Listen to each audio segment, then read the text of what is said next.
I want to thank you guys for coming out here tonight, because I myself, after coming back from a big trip with my wife, the jet lag set in, and the fact that I'm sitting with you tonight with my eyes open is already a big thing.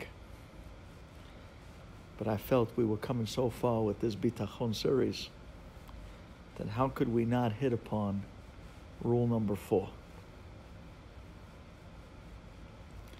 Rule number 4, Rabotai, is the ability to relent.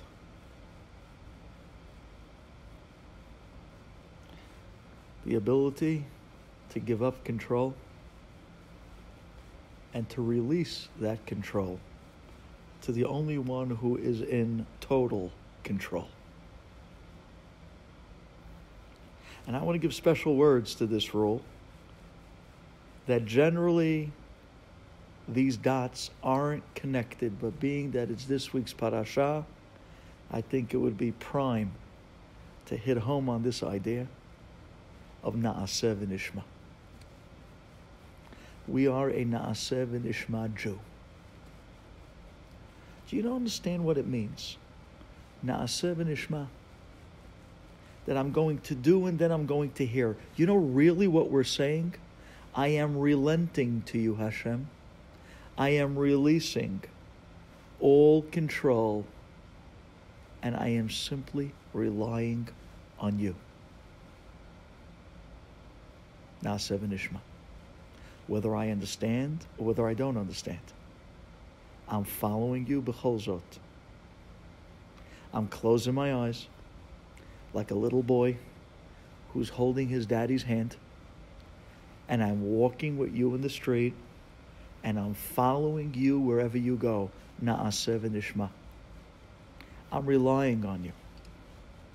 I'm relying only on you to be madrich me and to take care of me and to literally take care of all my problems. Na'aseh v'nishma.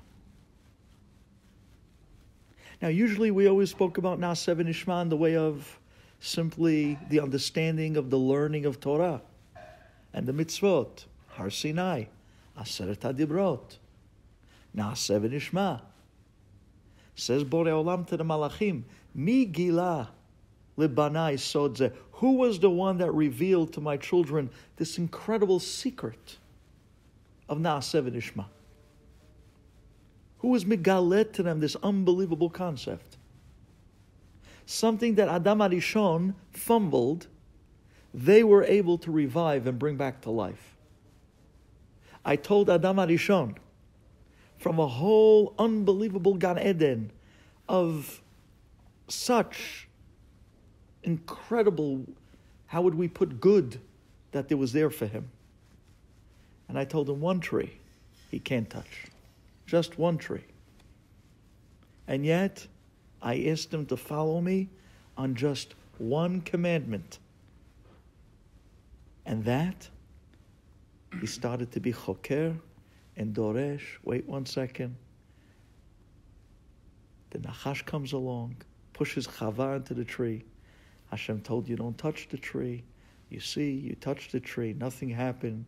Elamai, once you touched it, nothing happened. So it must be once you eat, nothing's going to happen. And the cheshbonot begin to be made one after the next. Chava falls, and she broke the code of Na'aseh v'nishma. Rely on me. Follow me. And then it was brought to Adam HaRishon. And when Adam was brought the opportunity of eating from the forbidden, Adam, says the Maharal, went and knew what he was doing. Not like we were told as kids that his wife slipped him something in his supper that he didn't know. No. He knew good and well. According to the Zohar HaKadosh, that fruit from the Etz HaDa'at was the etrog. And there was no other such fruit. So when she placed that fruit down on the table in front of him and told him to eat, he knew exactly what he was doing. And therefore, says the Maharal, when Adam HaRishon ate from the forbidden fruit, he ate with a l'shem yichud. Adam, what possessed you? What are you doing? You know you're not allowed to eat. Says Adam HaRishon, I'm going to make a kal v'chomer. Umadach Hashem, who has already given me a life in Gan Eden of complete paradise and bliss, only because I need to fight against a small challenge, the challenge of a Yetzer Hara who's outside of me, who I can run away from, and I can hide from, and I can ditch. And from such a small challenge, I got all of this? Kal v'chomer. If I take the Yetzer Hara inside of me, which now I can't run away from him, and I can't ditch him, and I can't, and wherever I go, he goes. And now I can't leave, I can't hide from him. Now the challenge is much greater. Now he becomes a part of my essence. Now he becomes a part of me. Wow. So now that I upped the challenge, Kal v'chomer, how much greater the reward is going to be. And therefore, says the Maharal, Adam HaRishon ate with a l'shem yichud. He knew what he was doing, and he ate bedafka, because he made a cheshbon. And that cheshbon was his tremendous mistake. On one hand, you could debate. Maybe he had a good cheshbon, because at the end of the day, there's truth to what he had. On a small Yetzer Hara, and he already got Gan Eden, could you imagine what he's going to get if he has to go up against a big Yetzer Hara? How much greater the reward? How much greater the Olam Haba? The greater the pain? The greater the gain? But at the same time, you know what Borei Olam said to him? Your cheshbonot might be right, but I asked you to follow me without cheshbonot. And you messed up. And you made the cheshbon when explicitly I told you, just follow me. Rely on me. Have bitachon in me. That's all I asked for. And I asked for that on one fruit, on one tree amongst thousands. And instead, you went with the cheshbonot and you didn't rely on me. And that was the sin that brought all evil to the world. A lack of bitachon. And that's why when we stood by Har Sinai and we said Na'aseh v'nishma, at that moment, the Jewish people fixed the chet of Adam HaRishon. And at that minute, death was banished from the world. At that minute, Rabotai, you might not know this, when they said Na'aseh v'nishma, they actually spit up the evil. Forgive me for a horrible, terrible mashal. Forgive me.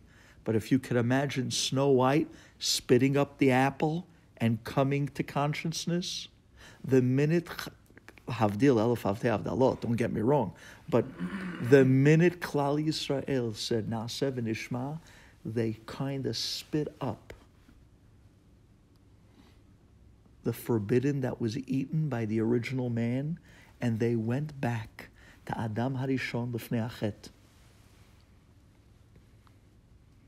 Because at that minute they said, we are ready to follow you, Hashem, without any cheshbonot. We're ready to release all control to you. I'm ready to be mevatel myself, bittul gamur, all my machshavot, all my heshbonot, all my svarot, all my kochot to you, Hashem. And I'm ready to follow you, Abba. Bitachon, a.k.a. Na'aseh v'nishma. And this is the heartbeat of a Jew. And this is the backbone of a Jew. I'm following you without cheshbonot. Many years ago, I learned in Yeshivat Yitri. It was amazing. If you want to talk about Hamechin Mitzadei Gaver, which is another illustration for this idea of Naaseh V'Nishma. Hamechin Mitzadei Gaver, guys, means that Hashem prepares your footsteps before you even take them. He places you where He wants to put you. It's not you who decided to go to Israel for a year or two. He put you there because you needed to be there. Hamechin mitzadei gaver. He prepared your footsteps and He put you where He wanted to place you. And that means that there's no such thing as coincidence in this world. If you happen to find yourself somewhere, somehow, and you yourself don't even know how you got there, you're not to ask, how did I get here? You are to ask, why did you put me here? Hamechin mitzadei gaver. It is another aspect. It's another angle of Naaseh V'Nishma. It's another angle of releasing all control to you, Hashem. I'm following you. I'm relying solely on you. And if this is where you put me, it must be for a good reason. If this is what you brought me, it must be because I need this. If this is where you put me, it must be because I need to be here for some reason or other. So when Borei Olam brings you an opportunity, don't think it's random. There is no coincidence in this world. If He brought you a guy who asks you for a chesed, he's begging you for help, don't think for 1 minute that this is random. Many times, Borei Olam wants to help out a person, and that person needs desperate rachamei shamayim and chesed from Kudsha Baruch Hu. But Borei Olam says he's lacking in the bank account in heaven. So in order to be able for me to do chesed with him, I need to bring to him a chesed to do. By you going do the chesed now, it only allowed you to activate me, says Borei Olam, to be able to do the real chesed that you need in return. So there's nothing random. And when it's brought to you, it was meant for you. And it was meant for no one else. This guy could have went to 1 million people to ask for the favor to be helped out. If he came to you, it's because you needed that zechut. So don't look at the guy like you're doing him the biggest favor in the world. He's being mizakeh you to something that Shamayim needed you to be zochet to. And now that you extended the Rachmanut to someone, this opened the door for Shamayim to extend tremendous Rachmanut to you, which is really what this was all about all along. Naaseh V'Nishma. Hamechin mitzadei gaver. Releasing and relenting all control to Kudsha Baruch Hu. I'm following you, Abba, because I know what you're doing is for my best.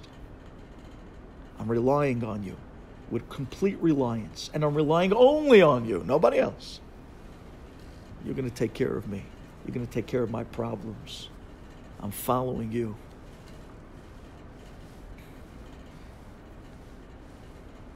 So one summer, I ended up in Eretz Yisrael. You see, in high school, I didn't really learn that much. And being that this is being taped, that's all I can say. I can't tell you what really went on in high school. All I'm going to say is I didn't learn that much. The first year I got out of high school, I went out to out-of-town yeshiva, Edison, New Jersey.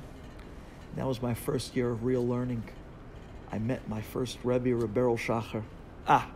What a powerhouse of a Gaon. And he gave me his heart and soul, and I gave it back to him as well. That was my first year of learning. And at the end of the year, my father was so happy, so proud, that Ki'ilu, he wanted to give me a little incentive-style reward. So that summer, he told me I can go to Eretz Yisrael for a vacation to visit my grandmother for a few weeks. Ben Azmanim. So I went to Eretz Yisrael with a suitcase full of t-shirts and sweatpants. I was going for vacation, for nothing else but vacation. I didn't know at that time Eretz Yisrael to be anything else but. I was in my yeshiva. I was going back the next year to Edison. I had no other plans. So when I came to Eretz Yisrael to tell you that I was stunned, I was surprised, I met a very close friend of mine who was hanging out in an Israeli yeshiva, Yeshivat Itri, and I bumped into this guy by the kotel, and he starts telling me, Duvi, you gotta come down to this yeshiva. I'm telling you, you've never met Geonim, rabbis like this.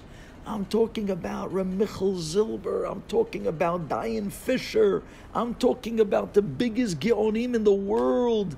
Bikiim on Kol HaTorah Kula, Nigla Nistar. This is something you never saw before. You got to come down to this yeshiva. I got to introduce you to Rabbi Elephant, the Talmud of Brisker Rav. Well, relax. Okay, I mean, how we can say no? I'll come down. So I put on my Shabbat clothes to be able to come down. just not to look like I'm walking in as a BT, as a Baal Tshuva. So I walked in with my Shabbat clothes because I couldn't walk in with a t-shirt and sweatpants. And I met these rabbis. And I was given an opportunity of a lifetime to learn B'Havruta with some of these rabbis. Diane Fisher or Michal Zilber. I said, I got to be crazy not to take this. And then the one Rebbe that became my Rebbe Muvhak was Reb Simcha Schiff. He was known in Eretz Yisrael as the Gera Gaon, or the way they call him is the Gera Ilui. It's the way they call him in the yeshiva world, the Gera Ilui. I called my father. And I knew what was about to happen over the phone now. I knew Tipol Alehem Emata Vafahad. I don't need the phone to be able to hear my father's response 6,000 miles away. And I'm telling you, I davened my head off that morning. I said, Borei Olam, listen. I don't know what's best for me, but you do. I'm relenting all control. No cheshbonot, no svarot, no chakirs. I'm relying on you. Tancheni b'magle tzedek leman shemcha hagadol. B'madrich me down the derech hayashar. Show me what I need to do. And I'm following you. I'm following you, mamish nasa v'nishma, with my eyes closed. But please, atahonen la'adam da'at. Guys, I want to tell you something.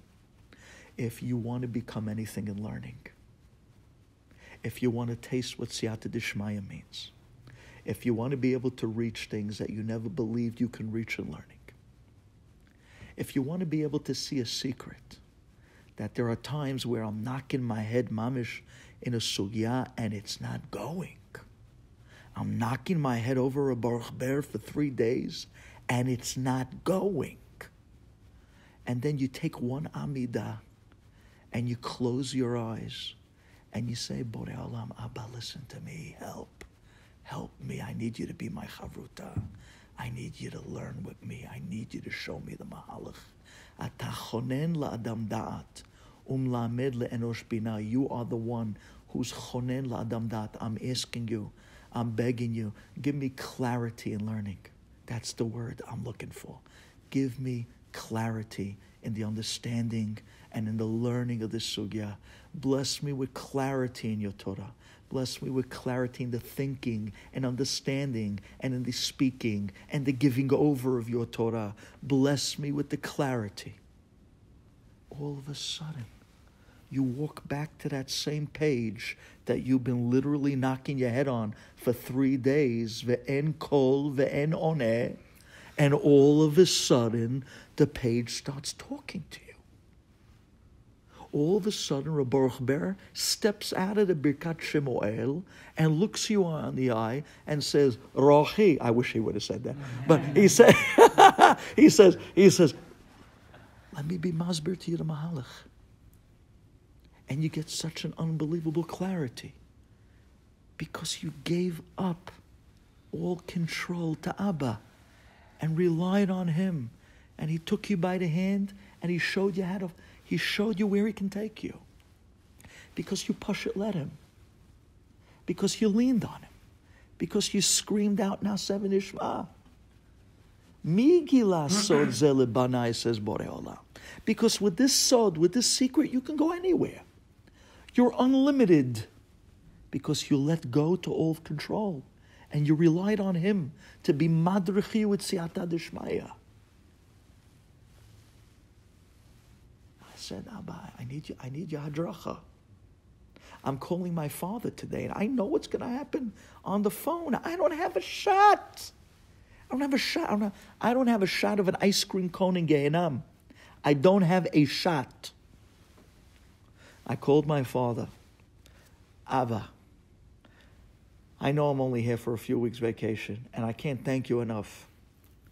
But is there any possible way, if I could just tell you, I just met Ramichel Zilber. I just met Diane Fisher.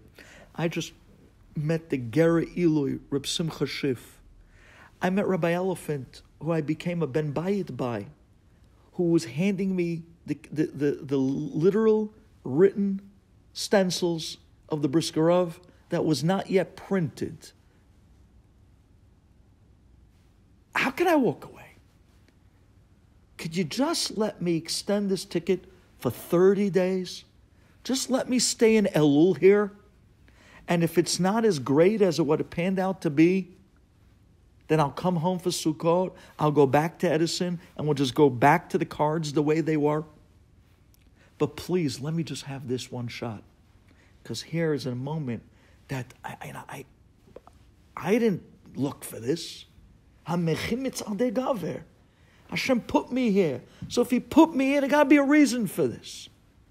Not every day do you get that shot. So if I got the shot, how can I walk away? And there was silence on the phone. I thought maybe it was Bezek. Like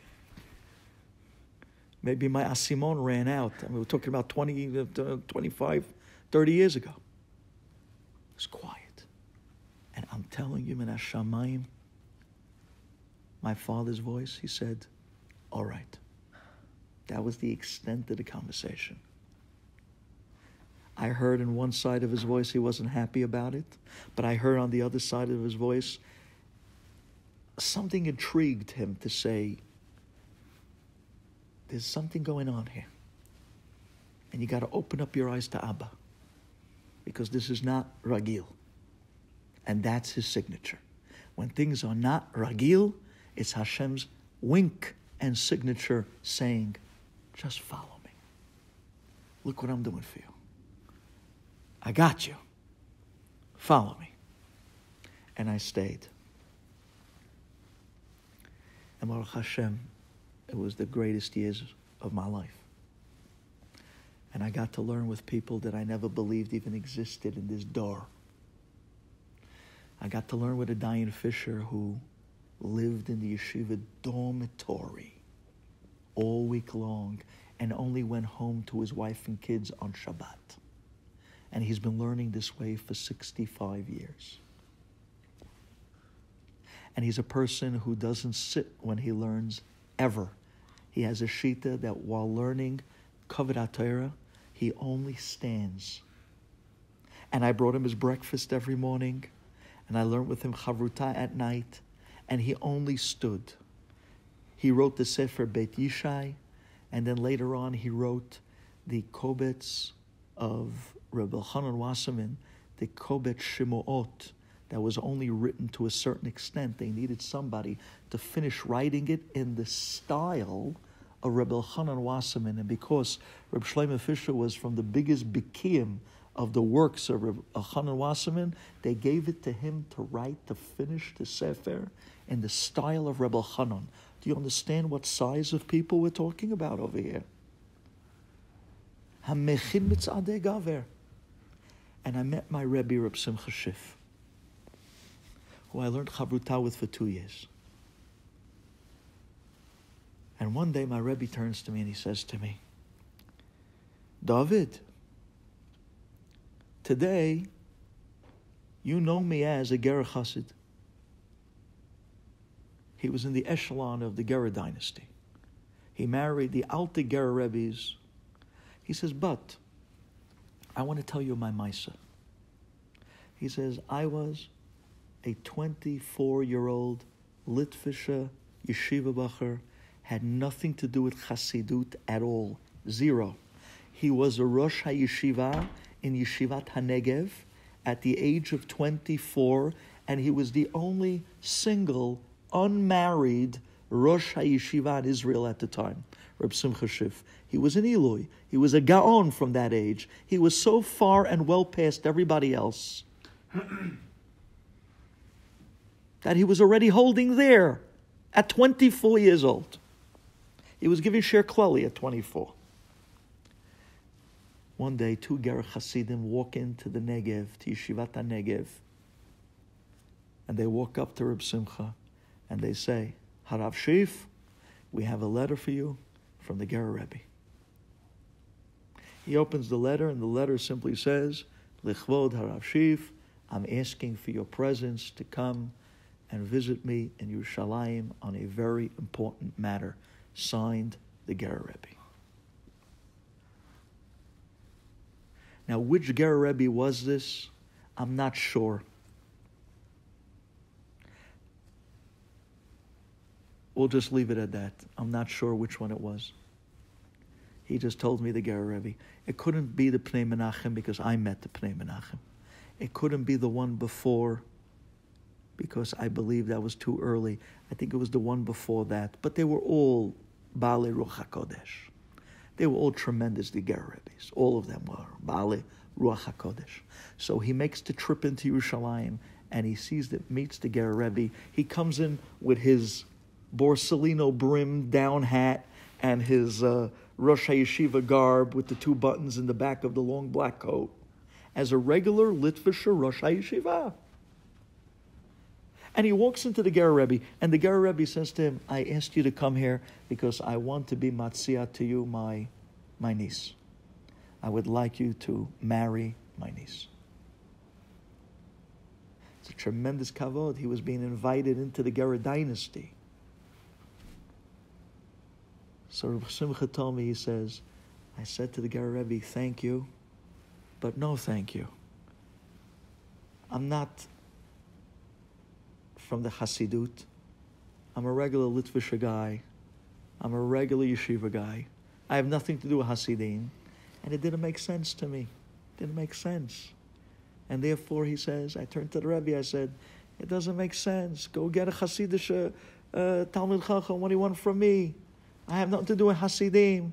And I'm not looking to have anything to do with the Hasidim. He told him. He said, I'm not the, he says, kol hakavod to you. He says, but you guys are you and I'm me. And then, when I come from different circles and I'm looking for a regular Litvische girl, a regular Ashkenaz girl, yeshiva girl. I'm not looking for Hasidut. And the Ger Rebbe pleaded with him, please, she's a Sadeket, marry my niece. So Simcha says, what does it mean? He says, what it means is you're going to have to put on a Gera Strimel, you have to put on and you're going to become part of the Gera dynasty and it comes with a whole set of rules. And Simcha says, it's not for me. It's not for me. Thank you, but no thank you. And Simcha said he turned around and he walked out. And he left the Gera Rebbe with his hands open. He got back on the bus and he went out back to Yeshivat HaNegev and he gave Shir Klali that afternoon. Mamish, that's what he told me. He said, I gave Shir Klali that afternoon, showing how little it even registered by him. Because it wasn't for me. What are you telling me? It makes no sense to me. So Simcha, a year later, finds a very chashva young lady from a yeshiva background and he married her. Wonderful family. And he had 2 children with her. And Simcha tells me, I'll never forget these guys. I'm telling you, when it's one thing when you see your father get emotional, but if you're sitting by a table with your Rebbe, and then your Rebbe gets emotional, that really gets you. He turns to me and he says, one day he was going back to yeshiva, and he said goodbye to his wife. She was crossing the street to get on the Eged bus to go home with their 2 kids, and he watched as she crossed the street. An Eged bus came and hit her and the 2 kids, and they were nifter on the spot.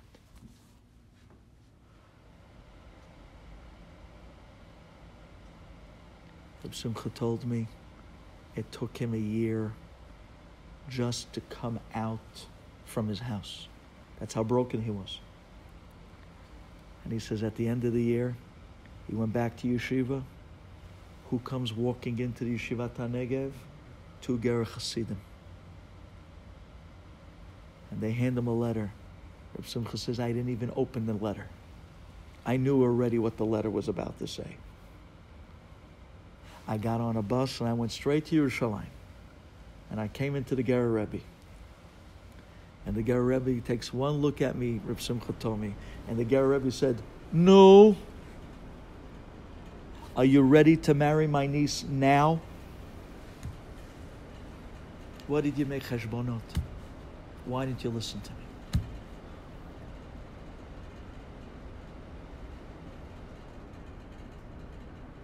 He married the Ger Rebbe's niece, the Rebbitzin that I knew very well because I was in his house a lot.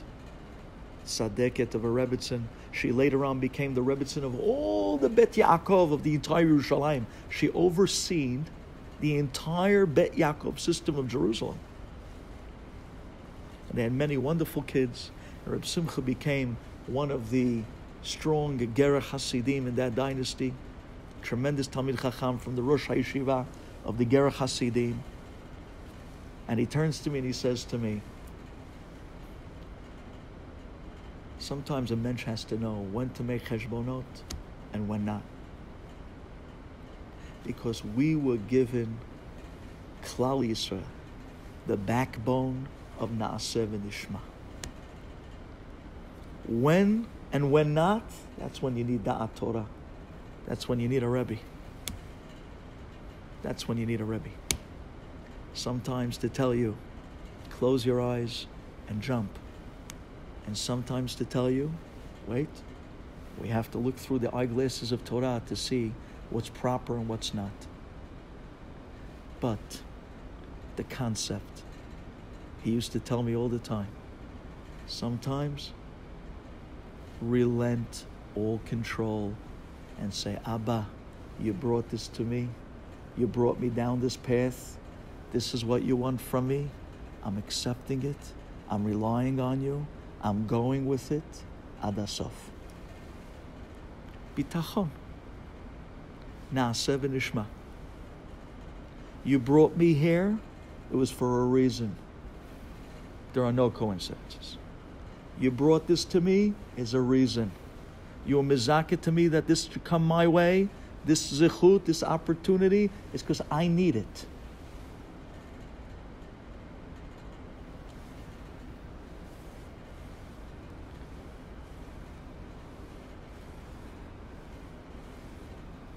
And that's why on this past trip, I was taken.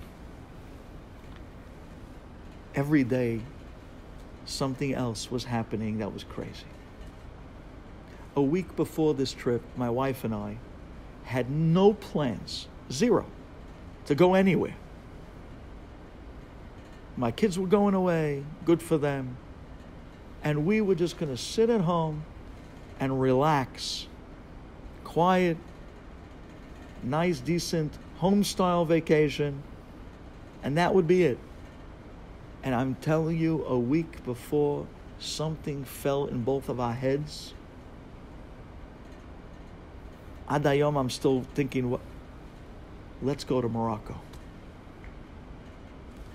From where to where? Well, in the summer we're going with the family to Eretz Yisrael, V'ezrat Hashem. So, let's go. I haven't been there since I was 6 years old. I told my wife, Reb Amram Ben Diwan, Reb Chaim Pinto, my grandfathers are buried there, Av Bedin of Casablanca. I would like to daven by the Mekomot HaKdoshim. I had no idea what I was buying into going on this trip. If you want to talk about Hamechin Mitzadei Gaver, Hashem places you somewhere, you think you're deciding. You think you're buying the tickets. You think you're making the cheshbon. Boy, you find out at the end it had nothing to do with you. This is where you needed to be, in this place at that time. So we go to Morocco. And we come into this magnificent place. My wife was so excited about the hotel.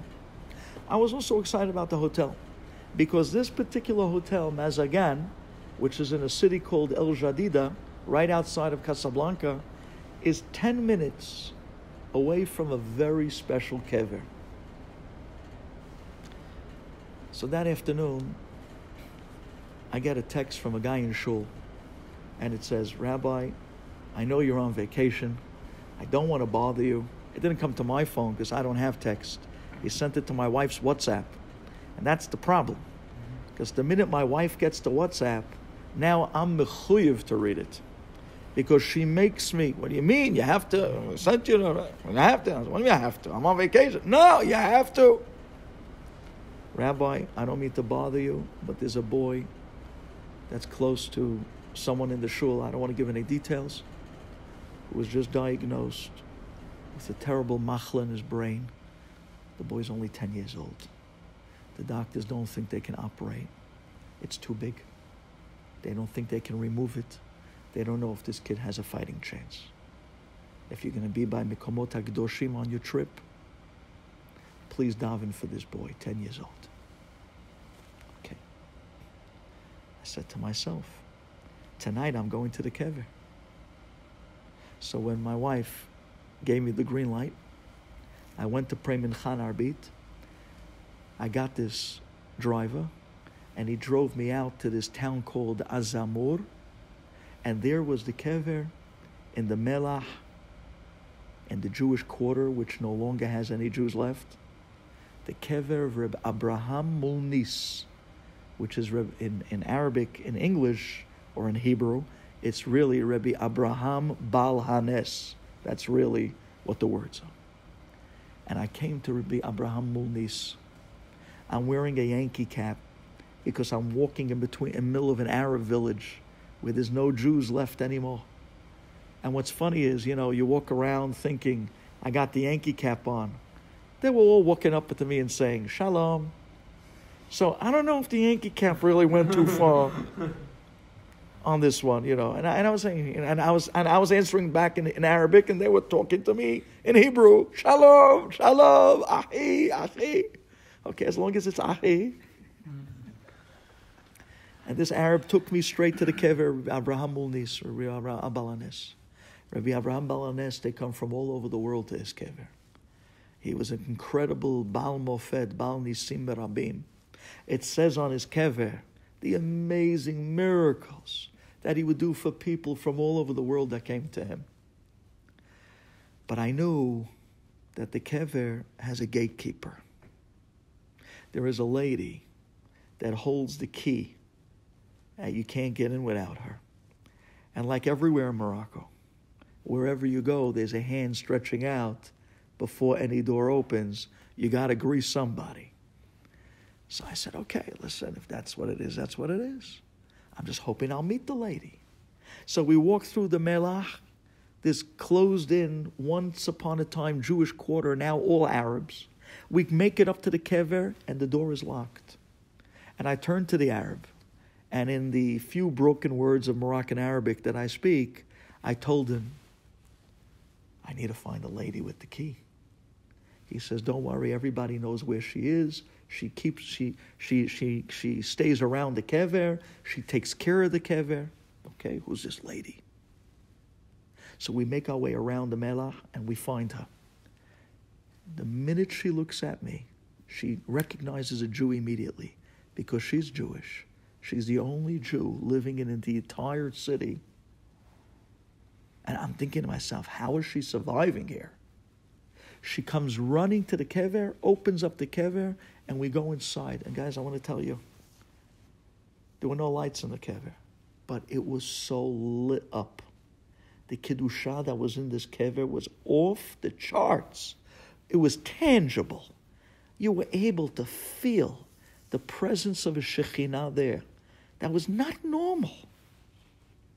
And I started to daven there. And I ended up praying. And I turned to the lady and I say to her, what are you doing here? How are you living here amongst Arabs? Aren't you scared? And she looks at me and she puts her head up and she says to me, do you know who I am? I said, no, who are you? She says, I am the daughter of the daughter of the daughter of Rabbi Abraham Mulnis, of this tzaddik. I am the great-great-granddaughter of this tzaddik. And my mother took care of this kever her whole life. And her mother took care of the kever her whole life. And her mother, the daughter of the tzaddik, after he passed away, took care of the kever her whole life. You think I'm going to leave? This is where Hashem put me. And this is my job in this world. And you know what this lady does? The only Jew left in a town of Arabs? She scrubs the kever. She sponges the kever. She literally stands guard in her station. This is where Hashem put me. This is my job. And I want to tell you something. For one moment, with all my learning, with everything, rabbi, I want to tell you something. I was jealous of her for one moment in her clarity of her mission. This woman was living Naaseh v'Nishma. You put me here? Why, who, where, when, what? I don't know. Does it make sense? No. But this is my place. This is where I'm going to stand. This is where I serve. This is my Naaseh v'Nishma. I was jealous for one moment of this woman's clarity of her mission in life with such a clarkite, with such a clarity, that she was so strong in her pursuit of what she believed was her job. This is where I belong. No one's going to move me from here. This is my Avodat HaKodesh. To me, it was amazing. Because look how much she had to lose. And if you want to hear how much she had to lose, wait till you hear the end of the story. 2 minutes later, when I start praying Arbit by the kever, 2 little kids come running in. A boy and a girl. The boy looked like he was about 9, 10 years old, and the girl was like a little bit older. And I looked at these 2 kids, and I see that they're talking to her in Arabic. So right before I started, I turned to her and I said, Hadu drari dialk? Are these your children? That's Moroccan Arabic. Don't bother trying to understand. I know you guys here, you're looking at me like I landed like a Martian, but that's what can I tell you? Crazy. I spent my whole life learning one Arabic from my grandmother to turn out to be a rabbi in a community who you can't even use the Arabic that I worked so hard on learning all these years. I mean, it was a catch-22. It's like Borei Olam telling me, do me a favor, Duvi, just stick to the English. Do me a favor. Whatever you do, just stick to the English. All right? That wasn't supposed to be your thing. Khalas. Not the French, nothing. Just stick to the English. Okay. Inglesi. Anyways, so I said to her, these are your 2 kids? She said, yeah, these are my 2 kids. So I looked at the boy. And I asked him in Arabic, what's your name? And he wouldn't talk to me. I said, what's your name? The mother says, he's Abraham. He's named after Rabbi Abraham Balanes. He's my son. So I said to him, Abraham, Azihina, come over here. I want to talk to you for a minute. He walks up to me. And I said to him, I'm about to start our beat now. I said, you know what we say in our beat? I said, I want you to finish my sentence. I closed my eyes. I said, Shema Yisrael. And I looked at him. Kulul Tina. Go ahead, you say. Shema Yisrael. I said, come on, you know this. Shema Yisrael. Kid doesn't know Shema Yisrael. Abraham Balanes Hakatan doesn't know Shema Yisrael. I looked at the mother and I saw she was embarrassed. I looked at the kid, Shema Yisrael, Hashem Elokeinu, say something. Nothing. I pulled out 100 dirham, which is like $10, because over there the dirham is like 10 cents on the dollar. That's the conversion today. I pulled out 100 dirham, $10. I handed it to the kid. I said, Daba, now, Kulu Untina, now you're going to say, now you're going to sing. Shema Yisrael. The kid says Shema Yisrael. Hashem Elokeinu. Doesn't say a word. I pull another 100 dirham. Hashem Elokeinu. Hashem Elokeinu. Another 100 dirham. Hashem Echad. Hashem Echad. I said, now say it again. The kid says it again. Shema Yisrael. Hashem Elokeinu. Hashem Echad. I said, say it again. Shema Yisrael. Hashem Elokeinu. Hashem Echad. Say it again. Baruch. Shem Kivod Malchuto Leolam Vaed. Say it with me. And we went it over 10 times. And then I turned back to the kever and I said, Rabbi Abraham, I just taught your great-great-grandson Shema Yisrael. I'm ready to make a swap. This 10-year-old for the 10-year-old back in America who has cancer. We need a nes. And the zechut that I taught your grandkid Shema Yisrael. We need a nes. Hashem did not send me that WhatsApp an hour ago for nothing. And he definitely didn't send me to this kever in a country that I'm not supposed to even be in for nothing. So if I'm here, it's because of this. On my first night, let's make a swap. I taught your kid Shema Yisrael. Now do something for this kid back home. And I finished our beat. And I turned back to the lady. And I gave her as much chizuk as I could, telling her how much respect I have for her life of a Naaseh v'Nishma. No cheshbonot. She felt she was doing. It's not about right or wrong. We're not debating that tonight. But look at the way they used to live. They used to live with Hashem. They used to live holding his hand against all odds. No matter what they were up against, they were standing their ground on this is where you put me, this is what you want me to do, and this is what it's about. And I'm not going to waver. No cheshbonot. And I don't want you to get the wrong idea.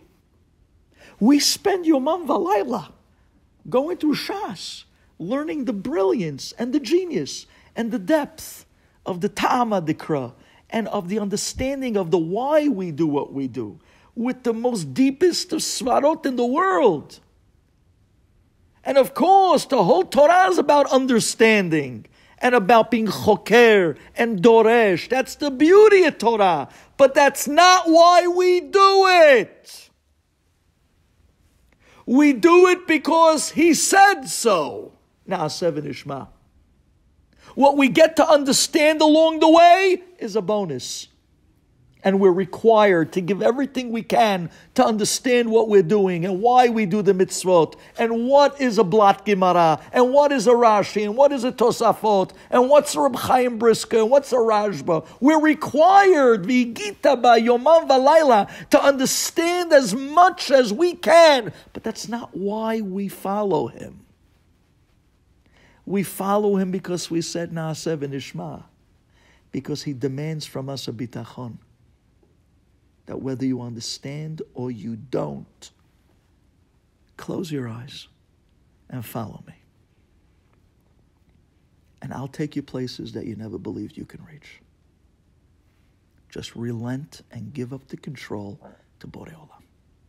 And suddenly you'll see a siyata d'shmaya that you did not think was possible. The life of Naaseh v'Nishma. And let me tell you the incredible ending to this story. This was just the first night I was in Morocco. I have another 4 days to tell you about. That's ridiculous. It's off. I could write a book on this trip. Amram Ben Diwan, what happened at that kever. Ridiculous. Reb Chaim Pinto Hakatan, he saved my life in the shuk. I told the guys over this, I don't have no time to tell you this. We'll tell it to you a different time. But the bottom line, I came back to America. And my wife and I landed Thursday night. And of course, thanks to the fact that Verizon does not have service in Morocco. Would you believe that? T-Mobile, my wife's phone, had service in Morocco. Verizon, my phone, my flip phone, Scotty beat me up. My flip phone had no service in Morocco. So my phone was off for an entire week, which is not a bad idea. But my phone was off for an entire week. So when I landed in JFK Thursday night and I turned on my phone for the first time in a week, I had literally 97 messages, and I was going through them in the airport while waiting for my luggage, to come out. And in the very beginning of the messages, a guy from this shul, I don't want to say names, "Hello, Rabbi. Oh, man, I can't believe I just missed you. This is an emergency. If you hear this message, call me back as quick as you can, as soon as you can. My nephew, they just found this golf ball size of a tumor in his brain, and the doctors don't think that they can operate on him. Rabbi, please, I know you're going to places to pray. You got to pray for this kid." And he gives me the name that was sent to me on that WhatsApp on the first day when I went that night to Reb Abraham Mulnis. That was message number 2, message number 3 of 97. When I got down to message 97, the very last message was a message that was left a week later from that first message, a week later, the day I landed, only hours before. "Rabbi, you're not going to believe it. The doctors changed their mind. They operated. It was an emergency operation. It was done this past Monday morning. And they got out the entire cancerous tumor. And the kid is fine. And he's in recovery now. And things are really looking up and up. Rabbi, I don't know if you got my messages or not, but I'm telling you, the kid's alive and it's a miracle." Na'aseh v'nishma. Hamechin mitzadei gaver. I put you where you need to be. I bring you what you need to have in life. And all I ask you is close your eyes and relent and release all control to Kudsha Baruch Hu and say to yourself, "Abba, I am following you. Na'aseh v'nishma. I am relying on you and no one else with full bitachon that you're taking care of me and you're guiding me, because you are the only operating force in this world. And everything that happens is really you doing and bringing it about and making it happen. There's no such thing as good luck. There's no such thing as bad luck. The good is the good that's brought from you. The bad is the bad that's brought from you, which is really good until I realize it. Everything is you, and I'm relying on you to be madrich me, to take care of me, and to show me the mahalach hachaim that's the best for me.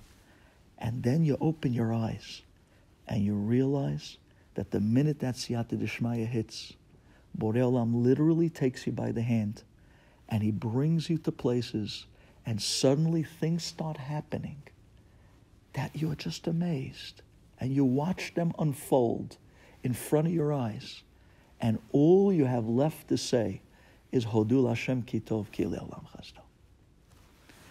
All right, thank you.